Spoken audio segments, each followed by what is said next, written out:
মান আমিলা সালিহাম মিন যাকারিন আও উনসা, যদি ভালো আমল করে নর হোক আর নারী হোক, ফালানুহিয়ান্নাহু হায়াতান ওয়া হুয়া মুমিন, ঈমানের অবস্থায়, ঈমানের অবস্থায়, কুফরের অবস্থায় নয়, শিরকের অবস্থায় নয়। ফালানুহিয়ান্নাহু হায়াতান তাইয়্যিবা, তাহলে তাদেরকে হায়াতুত তাইয়্যিবা দেব। হায়াত মানে জান্নাতের জীবন, জান্নাতের জীবন। তাহলে হায়াতুত তাইয়্যিবা মানে আমরা সীমিত নিয়ত করব, বলবো হায়াতুত তাইয়্যিবা, আর নিয়ত করলাম যে আল্লাহ যেন আপনাকে অনেক পয়সা দেয়, আল্লাহ হায়াতুত তাইয়্যিবা দিক, আল্লাহ আপনাকে অনেক যেন আয়ু দেয়। না না না, এটা আপনি সীমিত করে দিলেন আপনি। তো দোয়া করবেন আল্লাহ যেন তাদেরকে নেক হায়াত দান করেন, সুস্থতার হায়াত দান করেন, নেক আমলে তৌফিক দান করেন, ভালো কাজের তৌফিক দান করেন, হ্যাঁ, এবং আল্লাহ রাব্বুল আলামিন যেন সবসময় ভালো রাখেন, ইত্যাদি ইত্যাদি, হ্যাঁ, সফলতা দান করেন, এসব দোয়া রব্বুল আলামিন দোয়া শিখে। সূরা বনী ইসরাইল আয়াত নম্বর 23-24 যে আয়াতগুলি রয়েছে বাপ মায়ের হক সম্পর্কে, সূরা বনী ইসরাইল ইসরাতে, তাতে আল্লাহ বলছেন দোয়া শিখে কি, ওয়াকুর, বলো কি, রব্বির হামহুমা কামা রাব্বায়ানি সাগীরা, রব্বির হামহুমা কামা রাব্বায়ানি সাগীরা, রব্বিগফিরলি ওয়া লিওয়ালিদাইয়া, জি, রব্বানা গফিরলি ওয়া লিওয়ালিদাইয়া ওয়া লিল মুমিনিনা ইয়াওমা ইয়াকুমুল হিসাব। জি, কোরআনে কারিমে 3টি দোয়া রয়েছে, জরুরি নয় যে কোরআনের দোয়াই হইতে হবে, দোয়া অবশ্যই ভালো, কোরআনের দোয়া সবচেয়ে ভালো, নবী সাল্লাল্লাহু আলাইহি ওয়াসাল্লামের হাদিসের দোয়া তারপর ভালো, কিন্তু আপনি নিজের ভাষায় আরও অন্য দোয়ার প্রয়োজন রয়েছে, অন্য দোয়াগুলো নিজের ভাষায় আপনি দেবেন। জি, দোয়ার ক্ষেত্রে নিজের ভাষায় করেন আর কোরআনের ভাষায় করেন, যদি দোয়া কবুলে বাধা না থাকে সমান, কোনো অসুবিধা নেই এই ক্ষেত্রে। জি, আর না বুঝে শুধু পড়লেন আপনি রব্বির হামহুমা কামা রাব্বায়ানি সাগীরা, দোয়া পড়ছেন আর অর্থই বুঝেন না, কি চাইলেন ভাই, তো জানি না, আমি জানি যে বাপ মায়ের জন্য দোয়া, কিন্তু কি চাইলাম তাই বুঝি না, তাহলে কি চাইলেন আপনি, কোনটা ডিম চাইলেন? এইরকম দোয়া করা আসলে ঠিক না, এটা আমাদের দেশীয় তরিকা, ইসলাম দেশীয় ইসলাম দিয়েও কাজ হবে না। আপনাকে বুঝে সুঝে যা বলবেন রবকে, আপনি বুঝছেন, তাহলে অন্তরে কথাটা নামছে, আর আল্লাহর আরো শেষে কথাটি পৌঁছেছে আপনার অন্তর থেকে, যে অন্তর থেকে আপনি কথাটি বলছেন। একজন লোক অর্থ বুঝে রব্বির হামহুমা বলছে, একজন লোক অর্থ বুঝে লা ইলাহা ইল্লাল্লাহু ওয়াহদাহু লা শারীকা লাহু লাহুল মুলকু ওয়া লাহুল হামদু ওয়া হুয়া আলা কুল্লি শাইইন কাদির পাঠ করছে আরাফার ময়দানে অথবা যে কোনো সময় হোক না কেন, আর একজন না বুঝে পাঠ করছে, আসমান জমিনে পার্থক্য রয়েছে। এই জন্য এত জিকির করে ও জাহেলের জীবনে কোনো প্রতিফলন ঘটে না, সংশোধন নেই, ও বাঁকা তো বাঁকা হয়ে আছে। কিন্তু একজন জ্ঞানী মানুষ আর মুত্তাকি পরেজগার মানুষ, তার জিকিরের সাথে তার সব কিছু পরিবর্তন হয়ে যাচ্ছে, তার জীবনে বিপ্লব, ইনকিলাব চলে আসছে। তো এই রকমের যে কোনো দোয়া যেটা তার জন্য প্রয়োজন, সেই সমস্ত দোয়াগুলি করবেন, নেক দোয়া করবেন।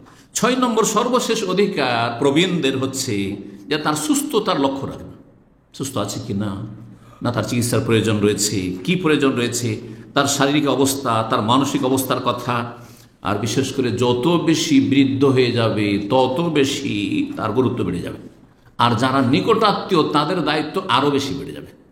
স্ত্রী ধরেন সুস্থ, স্বামী অসুস্থ, হ্যাঁ,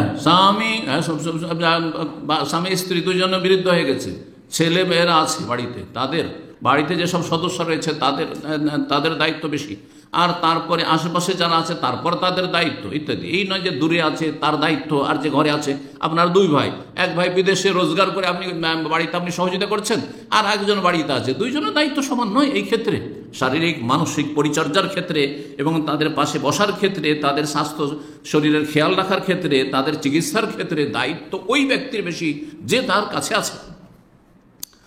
আর্থিক ক্ষেত্রে যে যত বেশি আর্থিক দিকে সচ্ছল, তার তখন সেই দায়িত্বটি বেশি রয়েছে।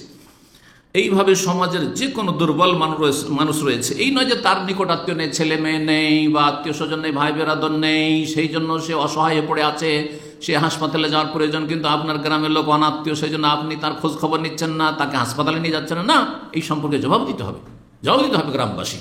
এই জন্য প্রবীণদের এই হকগুলি অবশ্যই আমাদেরকে আদায় করতে হবে। তারপরে মানুষ যখন বৃদ্ধ হয়ে যায় তখন এত দুর্বল হয়ে যায়, যেমন রক্ত চলাফেরা করে শিরা উপশিরায়, তেমন দুর্বলতা প্রতিটি অঙ্গ প্রত্যঙ্গে একবারে দুর্বলতা কাজ করে। এত দুর্বল হয়ে যায়, ব্রেন কাজ করছে না, শরীর হাত কাজ করছে না, কিছুই ভালো লাগছে না, না খাবার ভালো লাগছে না, শুইতেই ভালো লাগছে, কোনো কিছু ভালো লাগছে না।